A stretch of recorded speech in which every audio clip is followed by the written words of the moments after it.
ونساء واتقوا الله الذي تساءلون به والأرحام إن الله كان عليكم رقيبا يا أيها الذين آمنوا اتقوا الله وقولوا قولا سديدا يصلح لكم أعمالكم ويغفر لكم ذنوبكم ومن يطع الله ورسوله فقد فاز فوزا عظيما أما بعد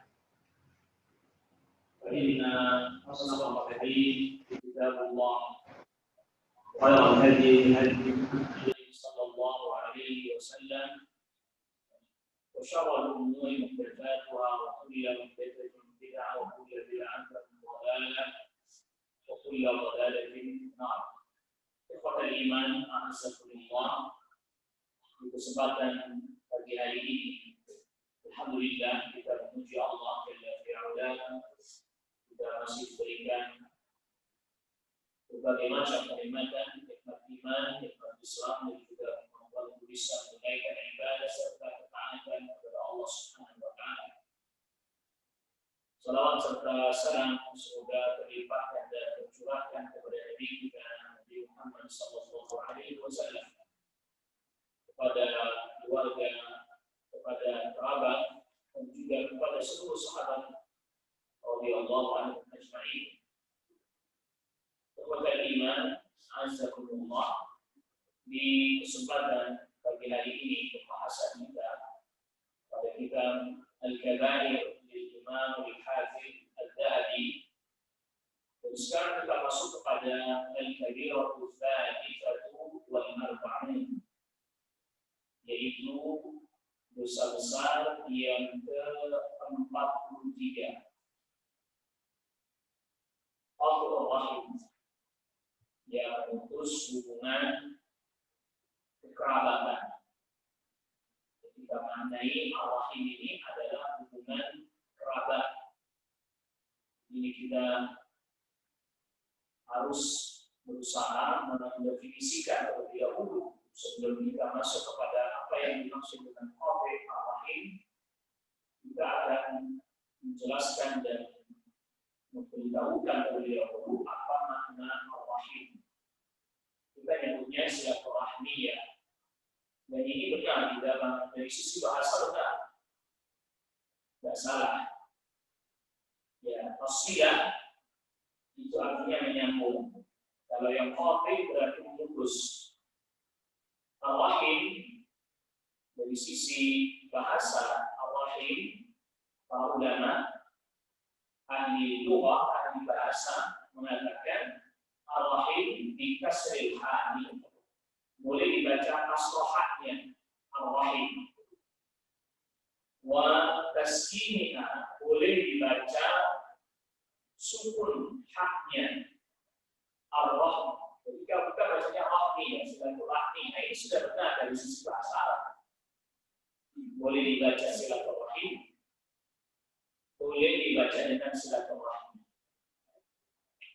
Dan Ar-Rahim atau kita bilang rahim, sebagaimana kita ketahui adalah baitu manbit al-walad wa bi'ahu fil batn, yaitu tempat di mana Allah Subhanahu wa taala jadikan cikal bakal anak di dalam perut ibu, yaitu di dalam rahim.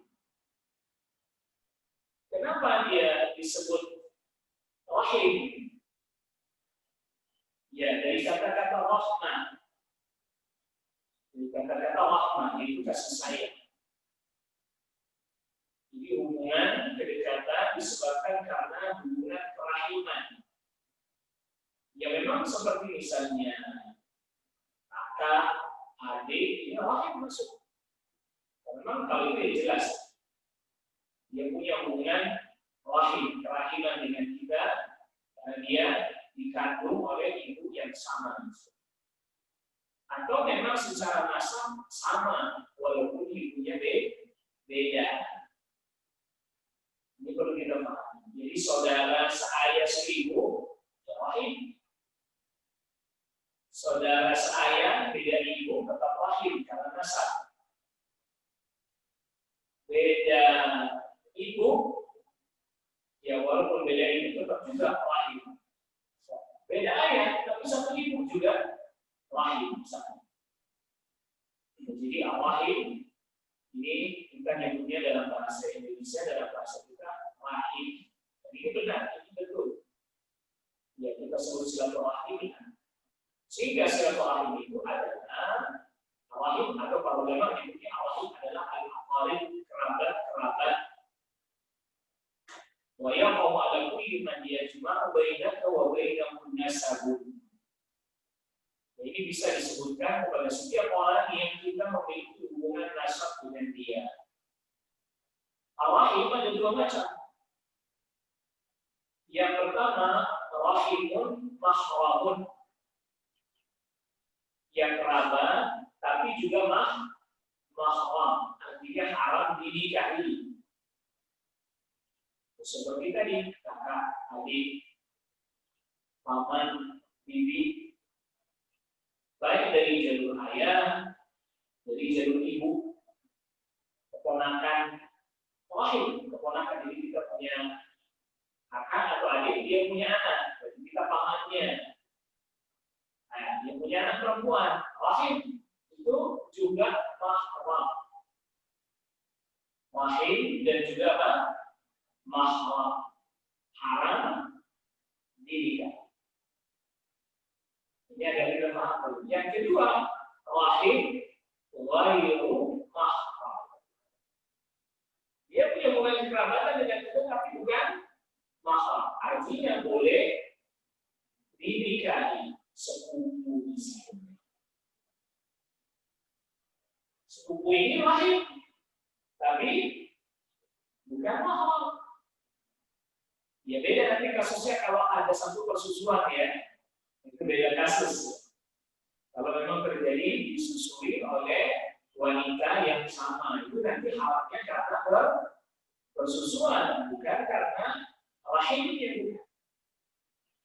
Nah, jadi ada yang rahim yang mahram, ini harus dibedakan nanti, jangan sampai tentang kerabat, sepupu dekat lalu dianggap mahram. Bisa ini.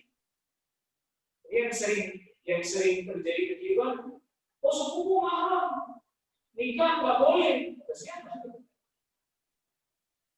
Dia rahim tapi tidak mahram. Dan para ulama, termasuk yang dikuatkan oleh Imam Nawawi rahimahullah taala dan juga Imam Al-Qurtubi, ar-rahimu umumun fi kulli rahim.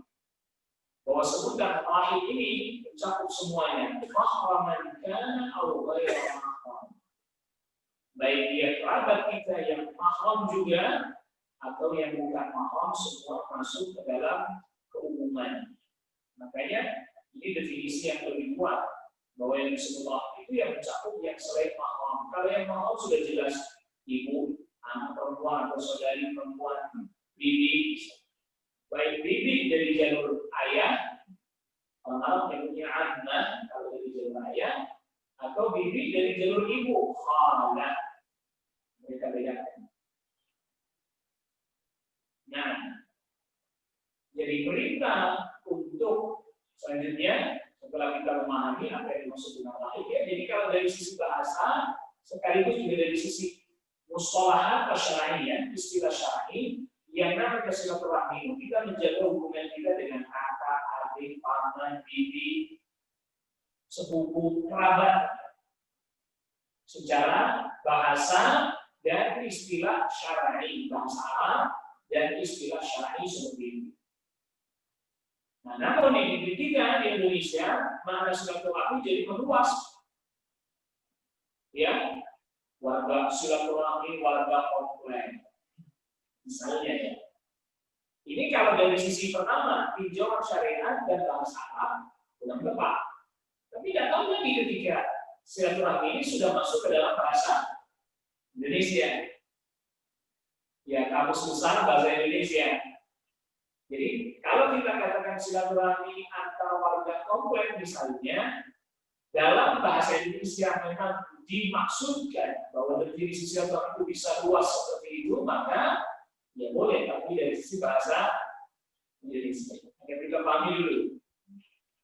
Ini agar supaya kita tidak membenturkan antara satu dengan yang lain. Karena kan saya sudah sering sampaikan bahwa bahasa Arab itu tidak diadaptasi oleh bahasa kita menjadi bahasa Indonesia, tapi maknanya seringkali tidak sama.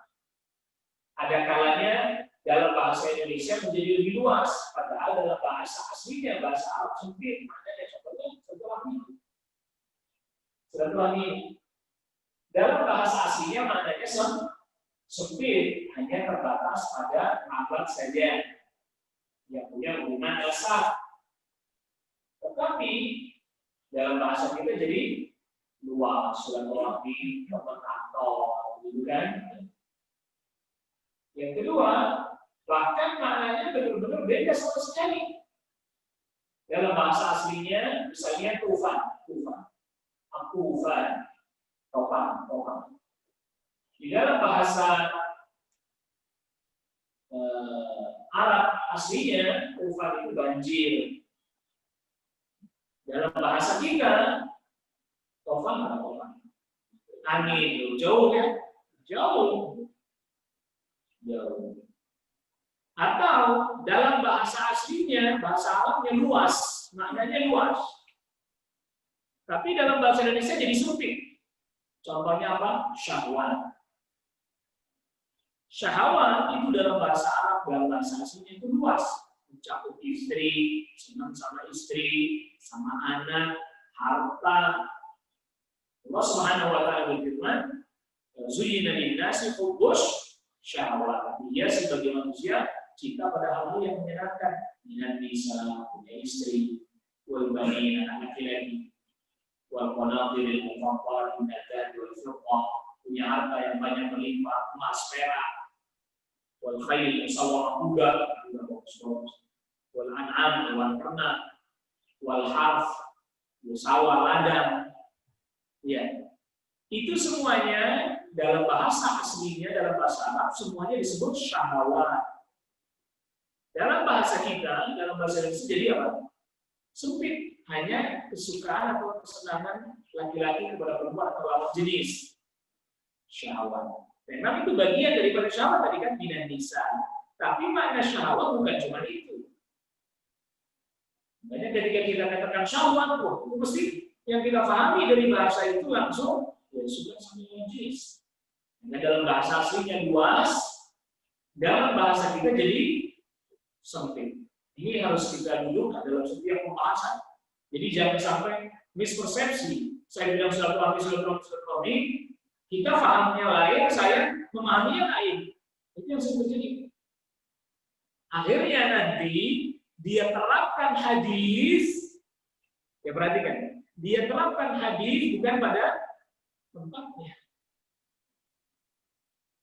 Ya karena kita menerapkan hadis, ya nanti harus kita pahami dulu antara bahasa kita dengan bahasa Arab aslinya dahulu atau dalam istilah syar'i bagaimana. Karena tadi seringkali bahasa kita mengadaptasi bahasa Arab tapi makna bahasa kita jadi lebih luas. Atau dalam bahasa kita jadi lebih sempit syahwat contohnya pada aslinya luas. Atau bahkan beda sama sekali artinya. Nggak sama, tufan, topan. Ya. Ya tufan dalam bahasa Arab yang banjir, kita topan angin. Ini kan tidak mes. Nah itulah yang kemudian seringkali terjadi mispersepsi. Jadi dalam persepsi. Nah, setelah kita paham bahwa yang namanya hubungan silaturahmi yang menjaga atau menyambung dan menjaga hubungan antar kerabat, ya tentu telah banyak datang hadis menjelaskan tentang hal ini, ayat Al-Quran dan hadis yang menjelaskan tentang hal ini. Termasuk diantaranya yang disebutkan oleh Al-Imam Al-Zahabi di dalam bab ini.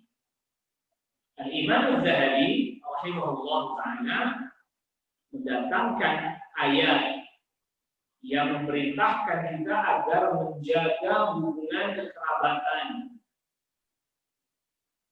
Wattaqullah alladzi tasaaluna bihi wal arham Saya baca ujungnya agar kita tahu sambungannya. Wattaqullah, bertakwalah kalian kepada Allah, alladzina tasaaluna bihi, yang dimana kalian itu memintanya kepada Allah. Kalian meminta dengan menyebut nama Allah. Wal arhama, bukan bersuara arham. Ya. Artinya dia diampaskan dengan yang wattaqu. Wattaqullaha wattaqul arhama. Bertakwa kepada Allah dan jagalah hubungan kekerabatan. Jadi ini perintah dari Allah Subhanahu wa taala agar kita menjaga hubungan antara kita dengan Allah Subhanahu wa taala dan juga menjaga hubungan dengan sesama, terlebih lagi kerabat. Ini kan yang di surah An-Nisa yang pertama, yaitu nasul nafsu wahidah wa khalaqa minha zawjaha wa batha minhuma rijalan katsiran wa nisaa'a wattaqullaha alladzi tasaaluna bihi wal arham. Ya wahai manusia, bertakwalah kalian kepada Allah kalian yang menciptakan kalian dari jiwa yang satu, yaitu Nabi Adam alaihissalam. Nafsu wahidah, orang yang satu. An-nafs, nafsu, ini juga sama, ini dalam bahasa Arab, bahasa Indonesia maknanya jadi beda. Karena yang dimaksud dengan nafsu wahidah di dalam ayat ini manusia yang satu. Nafsu itu ya manusia seutuhnya, ya jiwanya, ya raganya. Kalau kita nafsu, coba mengatakan nafsu dalam bahasa itu lebih kepada kecenderungan orang pada sesuatu kan. Ya beda. Nafsu wahidah dari jiwa yang satu. Maksudnya dari satu orang, yaitu siapa? Adam alaihissalam. Wa khalaqa minha zawjaha. Bahkan dari yang satu ini Allah ciptakan pasangan. Maka al-aslul awwal, maka disebut dengan aslul awal, pokok yang pertama adalah Adam alaihissalam. Laki-laki yang ada dua. Baru kemudian dari Adam bukan dari tanah lagi. Wa khalaqa minha zawjaha. Allah ciptakan dari Adam, tulang rusuk yang sebelah kiri diambil pasangannya Hawa. Zauj itu pasangan artinya. Dalam bahasa Arab yang dahulu, zauj itu pasangan. Mau laki-laki mau perempuan namanya zauj. Jadi nggak ada zaujah itu sebenarnya nggak ada. Nggak ada. Zaujun itu karena zaujun artinya pasangan. Iya, pasangan. Makanya nanti Al-Quran menyebutkan tumbuh-tumbuhan berpasangan. Lalu kemudian hewan-hewan juga apa? Berpasangan. Pasangan, bukan istri. Tumbuhan punya istri gitu ya. Maksudnya berpasangan. Nah, ya, jadi kan pasangannya itu Hawa. Lalu kemudian wabatha minhuma rijalan katsiran wa nisaa'an. Allah sebarkan, Allah jadikan dan Allah sebarkan dari yang pasangan ini. Minhuma dua pasangan. Rijalan katsiran wa nisaa'an. Laki-laki yang banyak, perempuan juga banyak. Artinya dari Adam dan Hawa ini muncul lagi manusia ini. Wattaqullah. Bertakwalah kalian kepada Allah. Alladzi tasaaluna bih, kalian meminta kepada Allah dengan menyebut nama Allah. Wal arham, dan kalian jagalah hubungan rahim. Yang pertama kali diuji dari hubungan rahim ya Qabil dan Habil. Kakak adik bukan ini? Rahim kan berarti. Jadi memang sudah diuji dari awal hubungan rahim. Dan seringkali hubungan-hubungan kekerabatan ini unik. Kakak adik itu kalau udah berantem itu lama. Baiknya lama. Jadi kadang kita sama teman kita itu berantem sebentar udah akur lagi. Tapi giliran sama kakak sendiri atau adik sendiri berantem lama itu. Akurnya lama. Ya, jadi pertikaiannya jauh lebih lama lagi. Nah, maka Allah Subhanahu wa taala perintahkan kita agar menjaga al-arham. Lalu kemudian yang kedua, ayat yang didatangkan oleh Al-Imam Al-Hafidz Adz-Dzahabi yaitu yang di surah Muhammad ayat 22 ayat 23. Hal asaitum in tawallaitum an tufsidu fil ardi wa tuqattu arhamakum ulaika alladziina la'anahumullahu fa'asammahum wa a'ma absarahum. Ya, jadi kalau kalian berpaling di muka bumi, jadi kalau orang berpaling di muka bumi, lalu kemudian bikin kerusakan di muka bumi, berpaling dengan membuat kerusakan di muka bumi, dan memutuskan hubungan kekerabatan kalian, waktu qat'u arhamakum. Memutuskan hubungan kekerabatan ini termasuk bagian dari kerusakan di muka bumi. Ulaika alladziina la'anahumullah, mereka lah orang-orang yang Allah laknati, fa'asammahum wa a'ma absarahum, Allah jadikan mereka tuli dan Allah bukakan penglihatan mereka. Perlu kita ketahui bahwa kondisi masyarakat Quraisy itu, sebagaimana kita ketahui juga, mereka itu hidupnya kan bersuku-suku. Tapi itu suku-suku itu kalau ditarik jalur ke atas ya kerabat semua. Ya. Kalau ditarik ke atas kepada Quraisy ya kerabat semua. Maka oleh karena itu di tengah masyarakat Quraisy itu terjadilah pernikahan dengan kerabat yang bukan mahram. Maka Rasulullah SAW menikahkan sepupunya, yaitu Ali bin Abi Thalib radhiyallahu anhu dengan putrinya Rasulullah SAW, Fatimah radhiyallahu anha. Ini kan paman sepupu ini namanya. Ali bin Abi Thalib dengan Rasulullah SAW kan sepupuan. Rasulullah SAW punya putri Fatimah radhiyallahu anha. Jadi paman sepupu, bukan paman yang bukan. Paman sepupu. Nikah. Ya, menikah. Atau nanti lintas suku ya, kalau ini sama-sama dari Bani Hashim. Ali bin Abi Thalib radhiyallahu anhu, Fatimah radhiyallahu anha sama-sama dari Bani Hashim. Lintas ke yang lain, suku lain. Tapi nanti kalau ditarik ke atas ketemu juga sebagaimana ibundanya Rasulullah SAW dengan ayahnya Rasulullah SAW. Tarik ke atas ketemu juga kan dari kakek yang keberapa itu. Dan seterusnya. Maka kalau putus hubungan rahim antara mereka, ya perang antar suku, nama lainnya perang saudara. Perang saudara. Maka perangnya antara orang Quraisy dengan Rasulullah SAW dari sisi, kalau dari sisi agama jelas, ini peperangan antara iman dan kufur. Tapi ditinjau dari sisi lain, ini perang antar saudara, antar kerabat.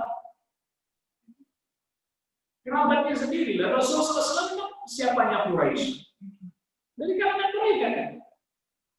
Mereka tahu nasabnya Rasulullah SAW, mereka tahu keturunannya Rasulullah SAW. Ya.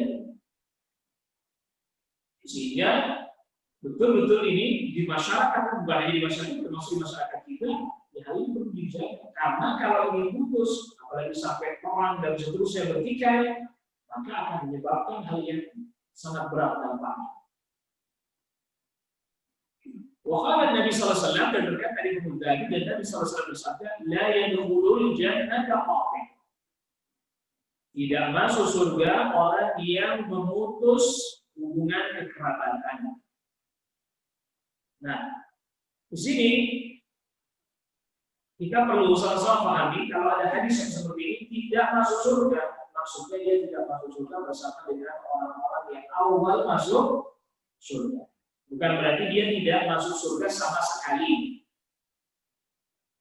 Sebab apa? Sebab yang tidak diampuni sama sekali dosanya adalah kalau dia wafat belum sempat bertobat adalah apa? Syirik. Allah la yaghfiru an yushraka bihi wa yaghfiru ma duna dzalika liman yasha. Sesungguhnya Allah Subhanahu wa taala tidak mengampuni dosa kesyirikan, dan Allah mengampuni yang selain kesyirikan. Atau bisa diterjemahkan juga yang dibawa kesyirikan bagi siapa yang Allah kehendaki. Agar kita jangan keliru memahami. Oh, nggak bakal masuk surga berarti satu sekali masuk surga berarti sekali neraka. Maka mana la yadkhulul jannata kafir, tidak masuk surga. Orang yang memutus hubungan dengan kerabat, maknanya adalah dia tidak masuk surga bersama dengan golongan atau golongan yang mau masuk surga. Kalau Allah tidak mengampuninya. Jadi ini kan hubungan antara manusia dengan apa? Manusia. Nah, sulitnya hubungan manusia dengan manusia itu, kita harus mengembalikan. Kalau ada hak yang kita ambil, harus kita kembalikan. Sampai dia menghalalkan.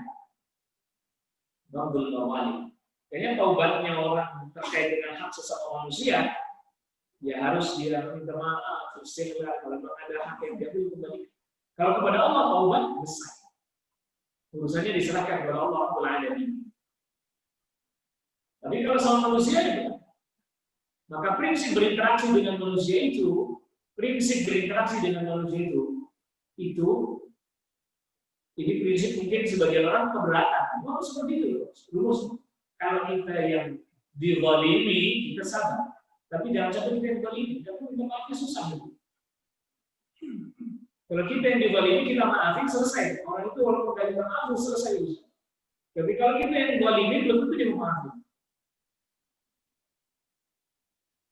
Maka Nabi SAW juga sabdakan wattaqi da'watal mazlum kepada sahabat Mu'adz bin Jabal ketika diutus ke Yaman. Hati-hati kalau terhadap doanya yang dibalik. Apalagi kerabat masih. Makanya al-zulm yang tetap tidak boleh. Kerabat atau orang lain apalagi. Kerabat apalagi juga tidak boleh. Dan juga didatangkan oleh Imam Al-Hafidz Adz-Dzahabi hadis riwayat Bukhari dan Muslim, "Man kana yu'minu billahi wal yawmil akhir falyasil rahimah." Semua orang yang beriman kepada Allah dan hari akhir, sambunglah hubungan kekerabatan. Qala sallallahu alaihi wasallam, dan Nabi sallallahu alaihi wasallam sabdakan, ini juga diriwayatkan oleh Bukhari dan Muslim, "Inna Allah khalaqal khalqa." Sungguhnya Allah ciptakan makhluk. Hatta idza faragha minhum, sehingga ketika selesai menciptakan makhluk, qamatir rahim, hubungan kekerabatan berdiri. Nah, di sini kalau belum, itu kan hubungan itu kan sesuatu yang abstrak. Kalau dia bisa berdiri, dia bisa bicara, lihat. Dan kita juga nggak mampu, tuh. Karena kita sudah nggak mampu memahami, artinya sampai sebatas mana. Kok mau kemudian membagaimanakan Allah? Kalau Allah begini, rahim, hubungan kekerabatan berdiri. Lalu kemudian berkata kepada Allah Rabbul Alamin, faqalat hadza maqamul 'aidi bika min al-qati'ati. Kalau kita terjemahkan bebas, saya mohon kepada Engkau ya Allah, jangan sampai saya diputuskan. Allah Rabbul Alamin katakan dia, "Kama tardaina an asila man wasalaki ridhaka aku apabila aku menyambung orang yang menyambung. Wa aqwa man qata'aki, dan aku memutus orang yang memutusmu. Qala bala, aku ridha." Jadi hubungan rahim berbicara kepada Allah Rabbul Alamin. Minta agar supaya jangan sampai diputuskan. Dan Allah perkenankan, yang menyambungmu aku sambung, artinya Allah akan memberikan balasan yang sesuai denganmu. Yang memutusmu, ya juga Allah akan hukum. Dan ini dalam hadis ini muttafaq yang disebutkan Bukhari dan Muslim, yang artinya bahwa gimana nih kok bisa ada hubungan kekerabatan itu kan sesuatu yang abstrak. Kok dia bicara, kok dia berdiri? Ya. Di situ tanya bahwa kita sudah pernah untuk mengakses hal seperti ini. Lantas kemudian kalau kita coba menduga-duga dan mendekat kepada Allah Rabbul Alamin, Wa sallallahu alaihi wasallam, dan Nabi sallallahu alaihi wasallam juga bersabda, hadis dari Imam Al-Bukhari, juga dikeluarkan oleh Imam Bukhari dan Muslim, "Man ahabba ayyub saqala fi rizqihi wa yusa'alahu fi atharihi falyasil rahim." Siapa orang yang dia senang, dia ingin dilapangkan rezekinya, dipanjangkan umurnya, maka apa? Falyasil rahim, sambung hubungan kekerabatannya. Dan tentang masalah rahim kita sudah jelaskan kemana di sini.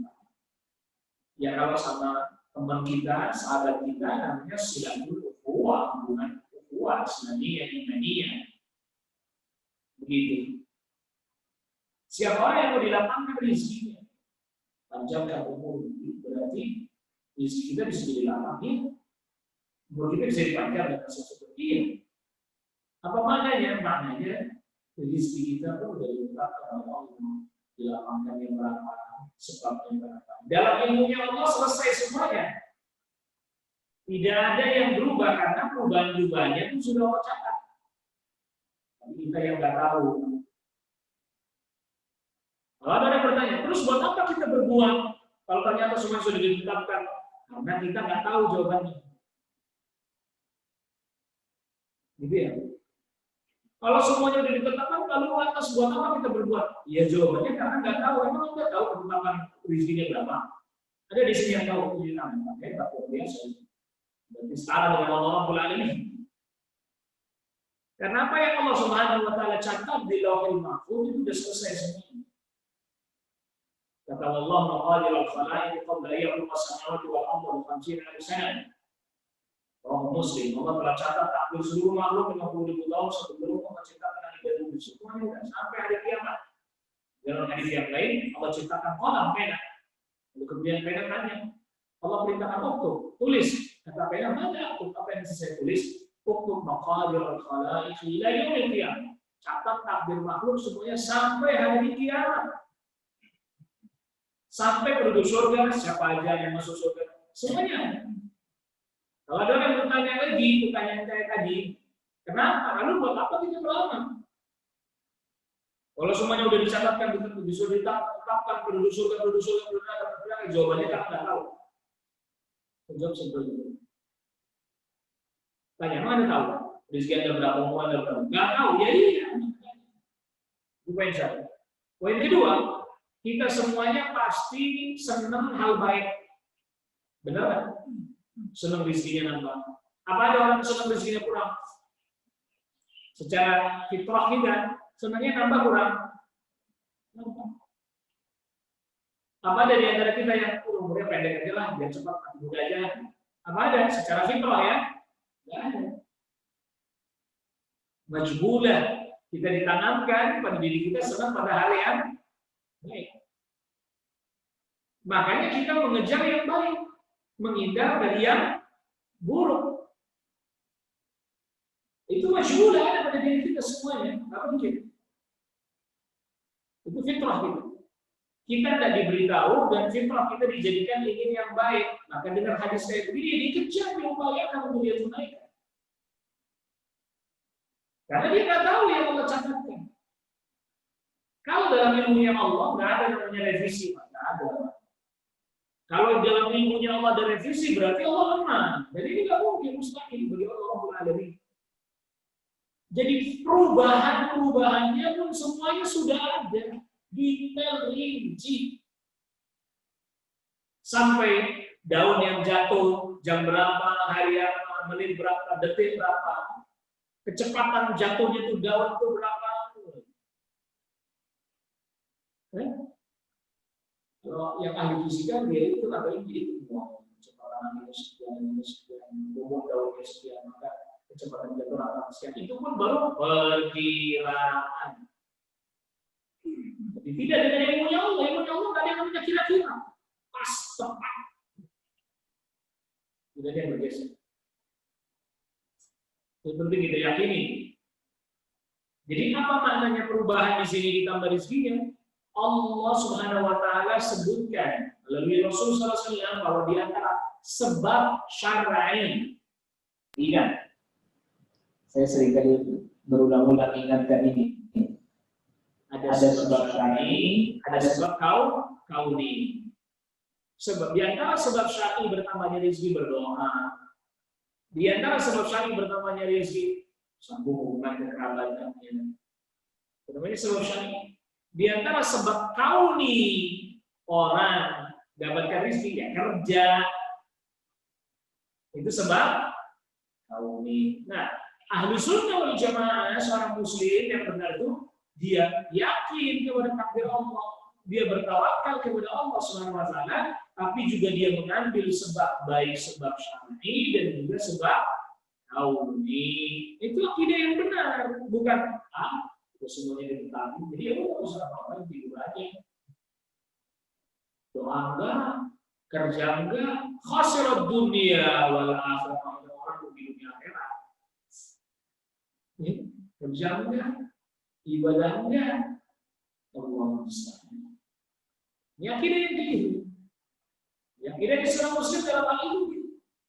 Jadi Allah beritahukan kepada Rasulullah SAW, di antara sebab syar'i Allah lapangkan rezekinya sebelum. Ini gini dengan makna yang sebenar-benarnya. Karena begini, saya masih ingat. Ya mungkin sebagian kita juga pernah dengar jelas. Nih, contoh misalnya kita menyambung hubungan silaturahmi, kita jadi dirapatkan rezeki. Misalnya, sebagian kan menafsiri silaturahmi dengan makna orang Indonesia luas. Kita ke masjid, ketemu ada orang baru kita kenal. Tiba-tiba dia bicara tentang masalah usaha, pekerjaan, bisnis, lalu kemudian Anda diajak untuk berbisnis. Wallahu a'lam dari itu maknanya. Karena kalau yang itu masih sebab kauni kan? Sebab kauni itu bisa dinalar. Bisa dia apa? Dinalar, bisa dihitung sama kita, bisa diprediksi sama kita. Ketemu orang di masjid atau di mana, lalu kemudian kita menjalin hubungan baik dengannya, dia punya kerjaan, kita dikasih. Masih sebab kauni. Bukan berarti kita nggak boleh menjaga hubungan itu, tetap diberitakan secara. Nah, di jalan ini perlu penting. Karena orang, saya masih ingat dulu orang yang menerjemahin hadis ini, tadi contohnya tadi. Contoh aplikasi dan penerapannya dia contohin begitu tadi. Ke masjid, ketemu orang, ya kita nggak kenal, ngobrol, bincang. Ini dia punya pekerjaan, kita dikasih atau ada proyek kita dikasih. Itu sebab kauni. Karena sebab syar'i itu dihubungkannya sulit, tapi dalil ada. Dihubungkannya dengan analisa sulit, tapi dalil ada, udah kita terima. Kita pahami. Jadi orang di lapang, di bulan makna lapang rezekinya juga bukan hanya sekedar namanya dikasih harta atau uang atau pekerjaan kan. Allah jaga kesehatannya. Rezeki bukan. Termasuk juga Allah jaga keimanannya sampai dia mati dalam keadaan beriman. Rizki bukan, rizki besar itu. Begitu. Kita juga harus maknai rizki dengan makna yang benar juga. Makanya para ulama katakan, rizki itu ada rizqun am, rizki yang umum, semua dapat. Orang yang beriman, orang yang kafir semua dapat makanan, pakaian, tempat tinggal. Semua dapat kan? Rizqun am itu namanya rizki umum. Hatta orang ateis malah hidah nggak ngakuin Allah tetap kasih rizki umum. Nah, apa kemudian orang ateis di stop supply makanannya oleh Allah Rabbul Alamin? Apa di stop detak jantungnya langsung oleh Allah Rabbul Alamin? Kalau begitu nggak akan ada orang malah hidah juga. Nggak ada orang ateis kan? Nggak ada orang yang kufur, nggak ada. Iman semua itu. Kenapa? Asal kufur langsung detak jantungnya berhenti. Nggak ada yang berani. Itu namanya rizqun am, rizki yang luas, semuanya dapat. Ngomongin, hatta hewan dapat nggak rizki umum itu? Ya. Diberikan mereka kemampuan, insting untuk cari makanannya. Hewan-hewan di laut, ya, ada instingnya, nyerang musuh untuk jadi makanannya dan sebagainya. Itu termasuk bagian daripada yang Allah tanamkan pada mereka, dan itu bagian rizqun am, rizki. Sehingga dengan tabiatnya dikejar mangsanya, kadang dapat, kadang enggak, kan gitu. Itu rizqun am. Tapi rizki yang khusus, rizqun yang khas, yang hanya diberikan kepada orang mukmin berupa keimanan, keyakinan, tauhid, kemampuan beribadah, ketentraman hati dalam ketaatan kepada Allah Rabbul Alamin. Ini nggak dikasih ke semua orang. Tidak diberi kepada semua orang. Nah, kita Jadi fakta di sini juga ini mana digampangkan rezeki di antaranya itu orang bisa orang itu suatu orang itu kerabat baik tapi kok miskin fakir. Makanya memaknai rezeki juga mesti benar. Lalu kemudian wa yusalu fi asar. Asar kalau dalam bahasa Arab itu sebenarnya asar itu apa ya? Kayak semacam peninggalan. Jadi ada orang misalnya, ada orang usianya pendek, katakanlah lebih wafat, tapi namanya sering disebut peninggalan-peninggalan baik atau amal-amal baiknya dahulu sering diingat, itu berarti umurnya panjang kan? Panjang. Oh iya, iya. Para ulama ada di antara mereka usia cuma 40 tahun, 45 tahun wafat. Nawawi Imam Nawawi Nawawi. Tapi sampai sekarang namanya disebut, karya-karyanya dibaca oleh orang, dikaji, dipelajari Al-Arba'in An-Nawawiyah, Riyadhus Shalihin. Itu artinya maknanya asarnya panjang, walaupun umur kronologisnya pendek. Umur kronologisnya tadi 50 kronologis. Umur kronologisnya pendek, tapi umur amal dan kesalehannya panjang. Masuk ke dalam bab apa yang Nabi sallallahu alaihi wasallam sampaikan bahwa ilmin yuntafa'u bihi. Dia udah wafat tapi ilmu manfaat yang dia ajarkan, yang dia tulis, kitabnya terus dikaji. Itu memperpanjang umurnya seperti dia masih hidup beramal saleh. Seperti ketika dia masih hidup tapi dia masih bisa beramal saleh, tapi dia sudah. Itu juga di antara makna. Maka orang yang dia menjaga hubungan kerabatannya bisa jadi sudah wafat, tapi apa? Saudaranya, kerabatnya nyebut-nyebut dia terus. Lihat. Nah, lalu kemudian selanjutnya Al-Imam Al-Hafidz Adz-Dzahabi datangkan hadis juga ar-rahimu mu'allaqatun bil 'arsy. Hubungan kekerabatan itu bergelantungan di arasy-Nya Allah Rabbul Alamin. Ini juga coba. Kalau diberi kita mesti hanya iman aja. Gimana masa ada sesuatu yang abstrak bergelantungan itu? Ini masih makhluk bukan ini? Makhluk. Makhluk ini kita tidak bisa bikin. Lalu kita mau bikin Allah, ya ini jadi masalah besar ini.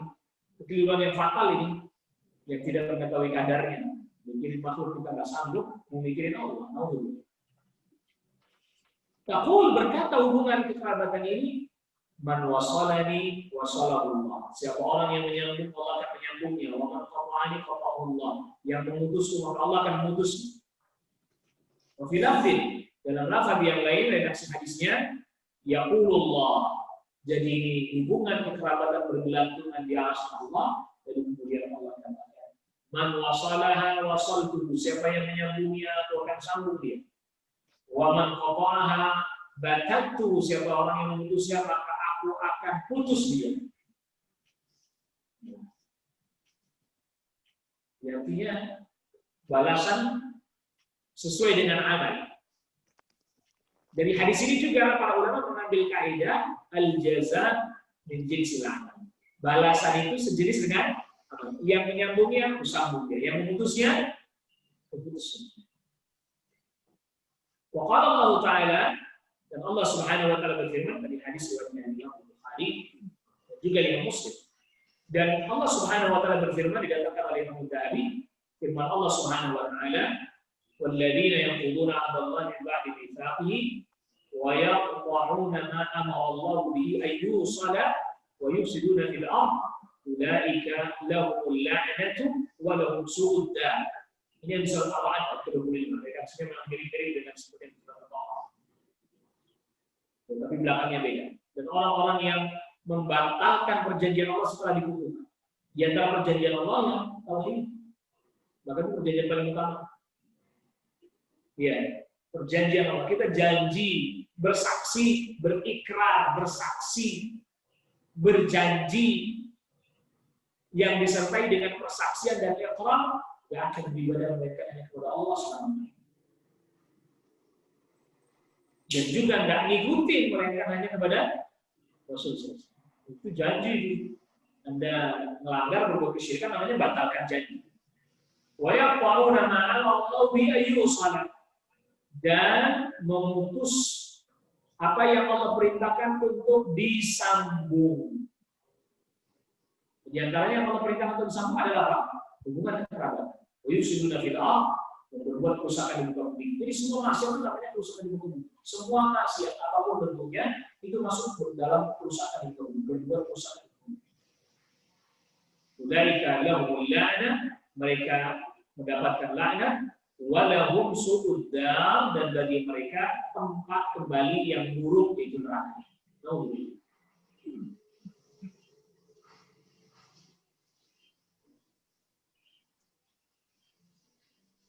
Nah, lalu kemudian selanjutnya Al-Imam Al-Hafidz Al-Dhahabi mendatangkan riwayat dari sahabat Abu Hurairah radhiyallahu anhu. Nabi sallallahu alaihi wasallam bersabda, Allah Subhanahu wa taala berfirman, hadis kursi. Hadis kursi. Ini diriwayatkan oleh Imam Ahmad di antaranya. Allah berfirman, Ar-Rahman. Aku adalah Ar-Rahman. Ar-Rahman, ini perlu kita pahami, Rahman itu maknanya yang lebih tepat Allah, yang sangat luas sifat rahmatnya.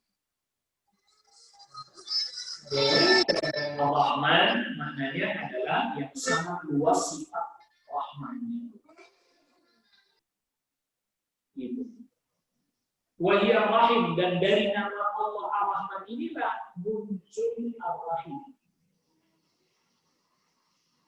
Man wasalah wasaltuhu, man qata'a qata'tuhu. Siapa yang menyambungnya, aku sambung. Siapa yang memutusnya, aku putuskan. Dan di hadis yang lain yang dijelaskan, Allah Subhanahu wa taala jadikan hubungan kekerabatan yang rahim ini, hubungan kasih sayang ini menjadi 100 bagian. Satu diberikan bumi. Yang dengan satu itu tadi seorang orang tua sayang sama anaknya sayang sama orang tua. Ini kita nih bisa sama keluarga, sama istri, sama anak, sama ayah, sama ibu, kakak, adik, paman, ibu bisa saling menyayangi. Baik yang iman ataupun yang kafir itu dari yang satu dibagi-bagi segitu banyak. Sudah nikmat kan?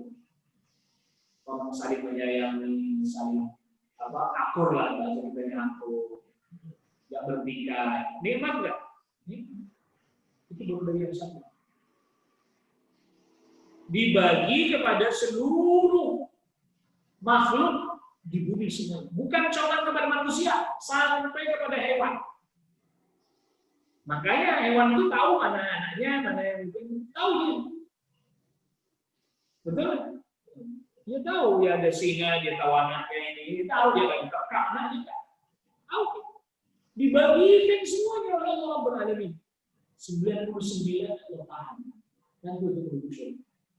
Makanya penduduk surga pasti gak akan bertikai, karena 99 Allah. Penduduk dunia bertikai, yang karena cuma satu dibagi sekian banyak. Makanya perang mesti ada. Ini bukan berarti kita cinta perang, enggak. Ini kita lagi menjelaskan faktanya bahwa sampai akhir zaman, sampai menjelang kiamat terjadi perang terus. Atau sampai perang lawan Dajjal, Ya'juj wa Ma'juj. Itu kan setelah Dajjal lagi. Iya, sampai manusia sudah habis, tidak sedikit ya orang mukmin yang wafat kan tidak ada kafir, kiamat terjadi pada mereka. Kenapa? Karena dari satu dibalik. Maka penduduk surga nggak mungkin bertikai, musuhan, dengki, nggak ada, iri-irian, nggak ada itu semua. Mengapa? Jawabannya karena 99 rahmat. Dan itu hanya diberikan kepada orang mukmin, diberikan kepada penduduk surga saja. Nah, itulah kemudian di antara para ulama hal itu baru rahim. Maka di antara para ulama yang memandai begini, ada seperti tadi Rizki, ada rahmat Allah yang umum, yang semuanya dapat.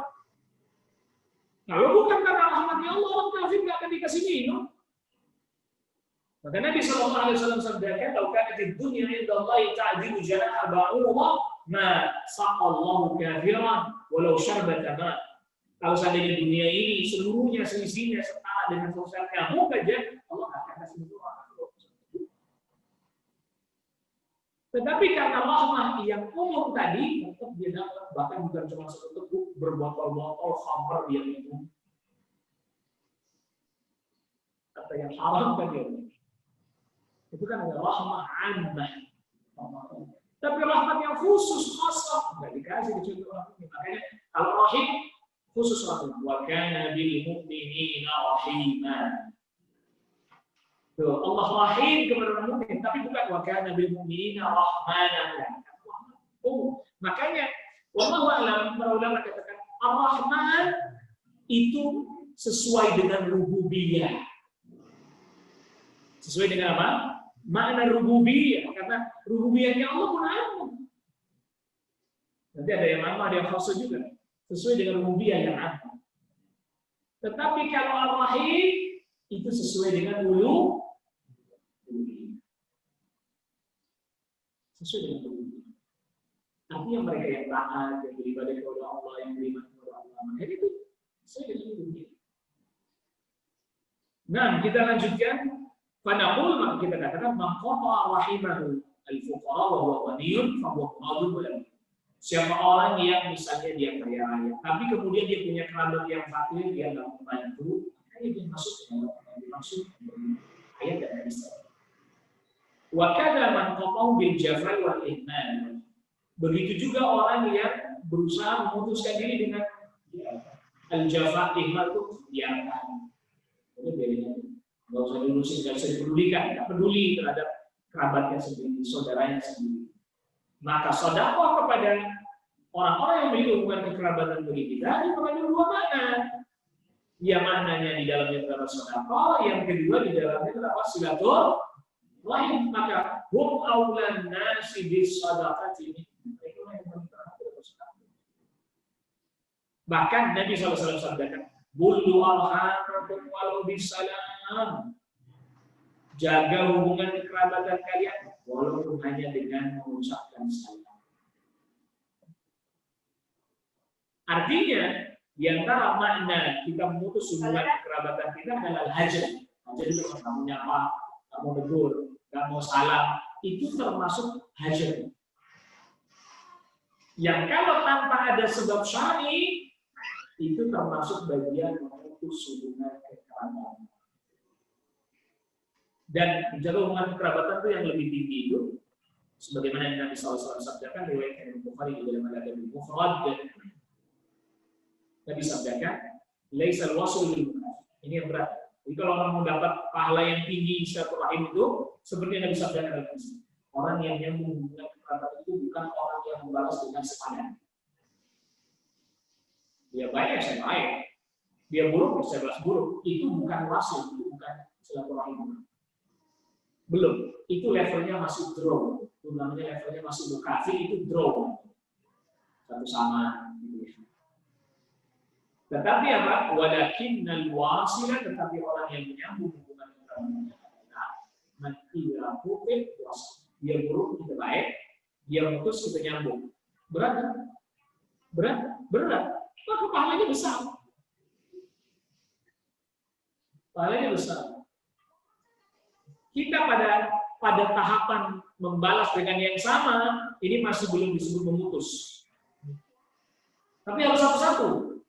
Dia satu, kita satu. Tapi biasanya balas pengennya sama apa lebih banyak? Biasanya orang buat buruk sama kita, pengennya balasnya lebih banyak atau sama? Lebih banyak. Tapi kalau dia baik sama kita, pengennya kita balas sama atau lebih? Bagusnya kan lebih. Tapi dorongan kita, kalau dia baik, kira-kira mau balasnya lebih baik atau standar-standarnya? Bagusnya lebih baik. Tapi yang mendorong, kadang kita kan dorongnya cuma yang standar kalau yang baik. Tapi giliran dia buruk, dua kali lipat.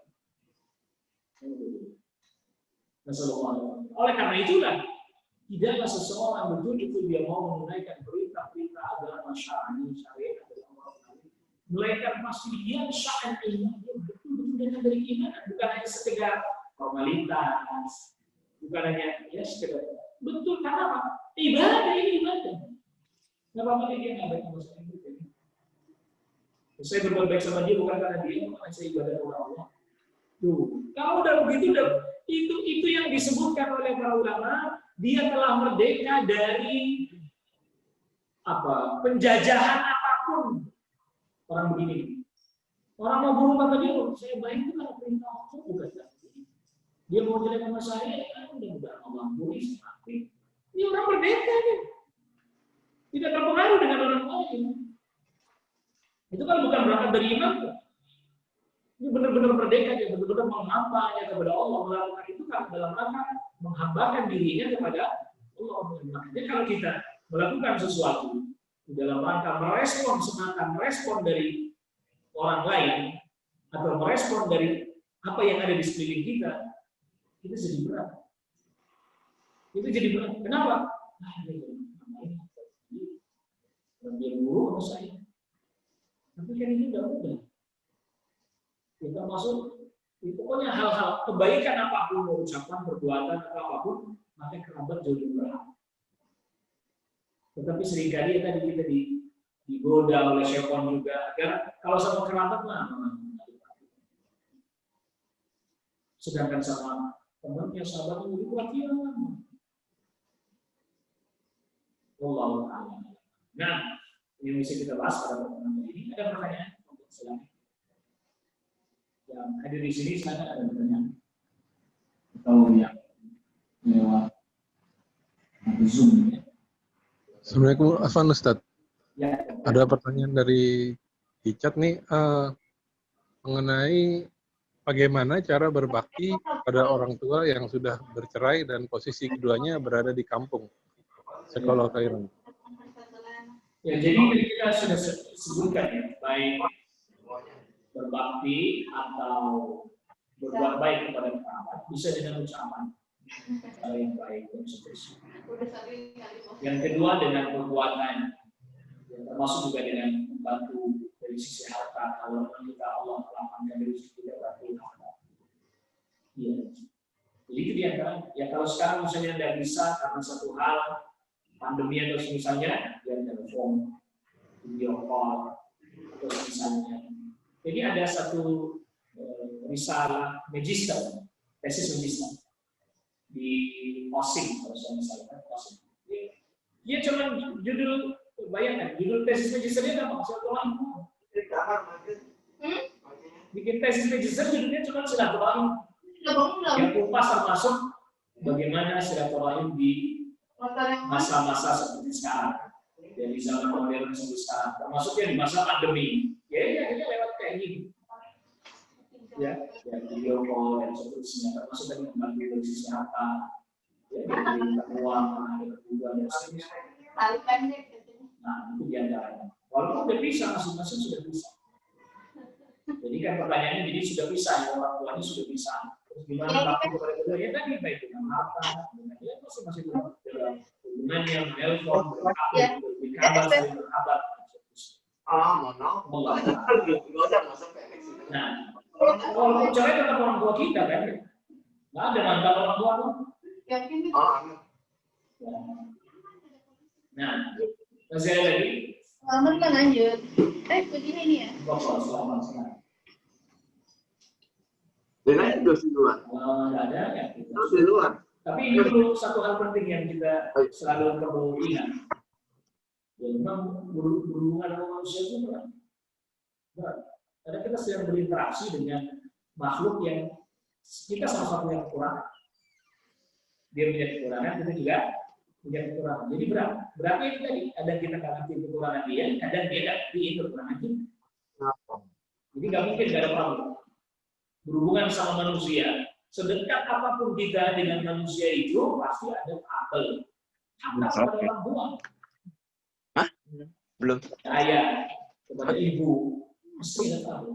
Karena ini kita berinteraksi dengan Allah Rabbul Alamin, kitanya yang kurang, Allahnya sempurna. Kitanya maksiat, kitanya berbuat buruk. Allah nggak pernah balas kontak di sini. Kalau Allah Subhanahu wa taala datangkan keburukan bagi kita, orang mukmin harus selalu melihat itu sebagai teguran dari Allah Rabbul Alamin pada diri. Selalu positif harus. Karena Allah Subhanahu wa taala Maha Kuasa, Maha sempurna. Kita nggak pernah boleh berburuk sangka kepada Allah. Tapi kalau sama manusia mesti ada Tuhan yang namakannya itu rumus yang diterapkan adalah asal ilahan asal. Kita berusaha berbuat baik kepada orang yang itu tidak mudah. Figurnya sahabat Abu Bakar As-Siddiq radhiyallahu aja bisa pakai aneka kecap itu terpengaruh. Ingat nggak tentang kisahnya Aisyah radhiyallahu anha? Ketika dituduh berbuat zina. Di antara yang ikut terpengaruh itu adalah Utsasah ibn Mistah. Iya. Utsasah ibn Mistah ini masih keponakan satu Bakar Siddiq yang dia dibantu secara keperluannya aja, jadi dibantu oleh satu tersebut, dikasih. Ketika dia ikut terpengaruh membicarakan Aisyah radhiyallahu anha, Allah Rasulullah radhiyallahu anha pasti marah lah kalau dia gimana? Sudah berbuat baik sama dia. Dia begini sama anak saya. Akhirnya bantuannya mau dihentikan, nggak dikasih. Seorang sahabat Abu Bakar As-Siddiq tetap mendapat ujian. Tapi ketika Allah Subhanahu wa taala berikan perintah untuk tetap berbuat baik, tetap karena bukan karena dia. Jadi tidak mudah untuk level-level seperti ini. Atas sahabat juga mesti diuji oleh Allah Subhanahu wa taala, apalagi kita. Ya, apalagi kita. Jadi jangan terus menerima. Dan uniknya di kadang ini keluarga anak 4 itu ada aja satu yang bahasanya kita yang bikin problem itu ada aja, yang bikin masalah ada aja satu. Jadi nggak semuanya oke, semuanya nggak ada aja satu untuk bikin problem. Ya terus bikin problem, menguji kesabaran kita dalam menjaga tubuhnya kita. Allah Taala ini yang bisa kita bahas pada pertemuan kita di sore hari ini. Wassalamualaikum warahmatullahi wabarakatuh.